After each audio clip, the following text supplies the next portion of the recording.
जय श्री कृष्ण। यहाँ प्रस्तुत है महाभारत युद्ध के बाद अश्वत्थामा ने ब्रह्मास्त्र छोड़कर अभिमन्यु की संतान को क्यों मरना चाहा और अभिमन्यु की संतान की रक्षा कैसे हुआ था।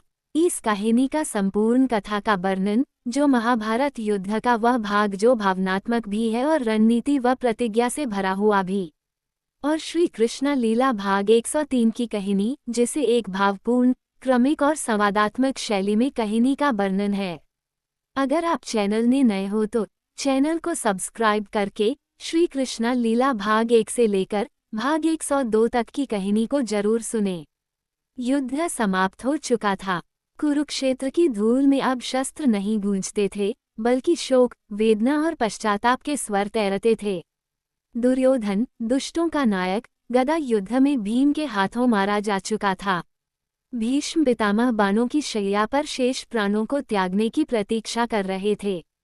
द्रोणाचार्य, कर्ण, जयद्रथ, शकुनी सब युद्ध भूमि में अपने प्राण दे चुके थे। लेकिन इस पराजय के बाद भी एक योद्धा ऐसा था जिसके हृदय में ज्वाला अब भी धधक रही थी, गुरु द्रोणाचार्य का पुत्र अश्वत्थामा। रात्रि की भयावहता और प्रतिशोध की ज्वाला। अश्वत्थामा, द्रोणाचार्य का पुत्र, एक महान योद्धा, और अब अपने पिता की मृत्यु से क्रोधित, अपमानित और प्रतिशोध की आग में जलता हुआ चुपचाप एक भयानक निर्णय ले चुका था। द्रोणाचार्य की मृत्यु का समाचार जब उसे प्राप्त हुआ तो वह विक्षिप्त हो गया। उसे ज्ञात हुआ कि युधिष्ठिर ने झूठ बोलकर उसके पिता को मानसिक रूप से तोड़ा और फिर धृष्टद्युम्न ने उन्हें निहत्था अवस्था में मार डाला। यह अपमान, ये पीड़ा उसके लिए असहनीय थी।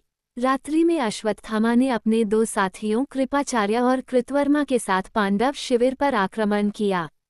नींद में डूबे हुए द्रौपदी पुत्रों का उसने निर्दयता से वध किया। ये वह क्षण था जहां मानवीयता समाप्त हो गई और युद्ध की क्रूरता अपनी पराकाष्ठा पर पहुंच गई। भीम का क्रोध और अश्वत्थामा का पलायन। प्रातःकाल जब द्रौपदी ने अपने पुत्रों के शव देखे तो उसका हृदय चीत्कार कर उठा। आंचल खून से लथपथ, आंखों में आंसू और हृदय में अग्नि, वो पांडवों से बोली, मेरे पुत्रों का क्रियाकर्म करने से पहले तुम इस पापी को दंडित करो। भीम, जो पहले से ही क्रोध का प्रतीक था, इस अपमान और पीड़ा को सहन नहीं कर सका। वह अपने विशाल गदा को उठाकर अश्वत्थामा की खोज में निकल पड़ा। उसके पीछे अर्जुन, युधिष्ठिर, नकुल, सहदेव और स्वयं श्रीकृष्ण भी चल पड़े। भीम का वेग वायु के समान था। वह जंगलों को चीरता हुआ, धरती को कंपित करता हुआ अश्वत्थामा के पीछे भाग रहा था। अंततः अश्वत्थामा एक आश्रम के पास पहुंचा, लेकिन तब तक भीम भी उसे पकड़ चुका था। गदा प्रहार और ब्रह्मशिर की अग्नि। भीम ने बिना देर किए अश्वत्थामा पर अपनी गदा से प्रहार किया। अश्वत्थामा युद्ध में सक्षम था, लेकिन अब वह थका हुआ और आत्मग्लानि से ग्रस्त था।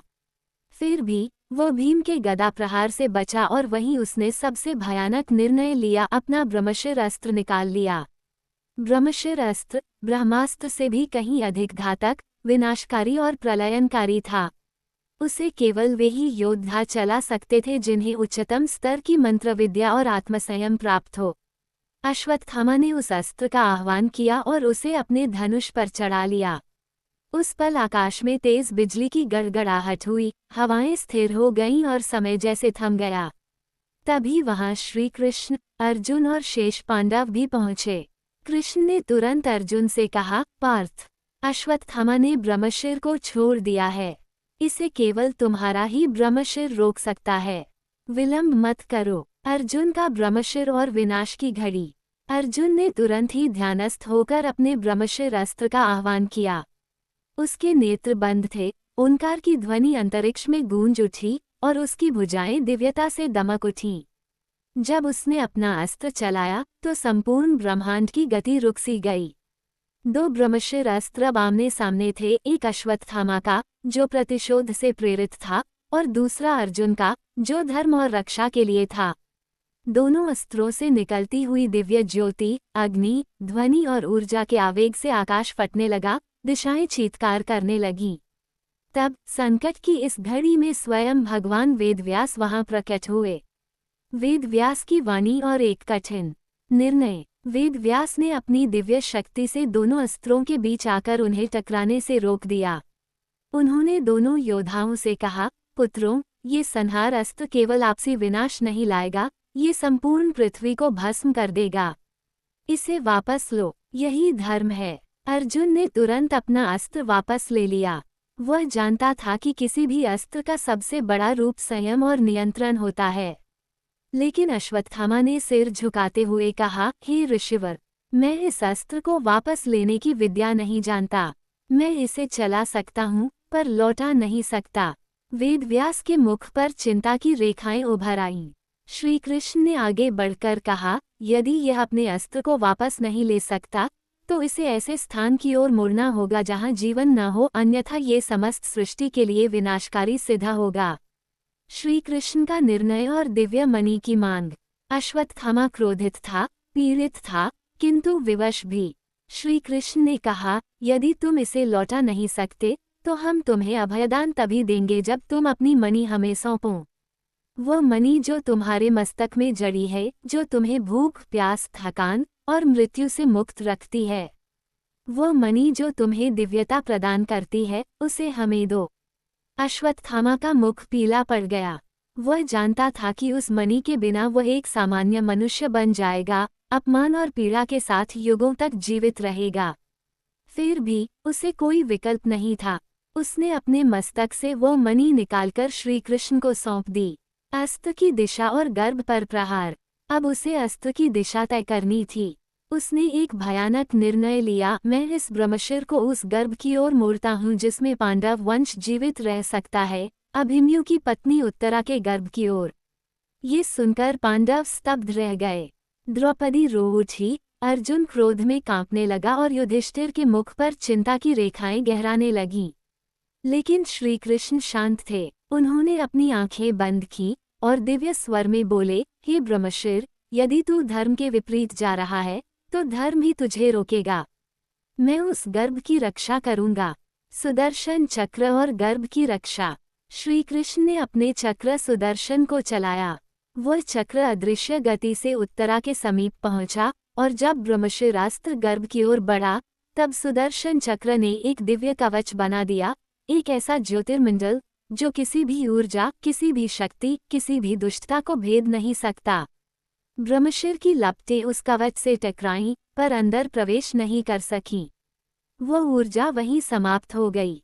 गर्भ में पल रहा जीव, जो आगे चलकर राजा परीक्षित कहलाएगा, बच गया। श्राप और पतन। अश्वत्थामा, अब बिना मणि के, श्रापित और पराजित, एक कोने में खड़ा था।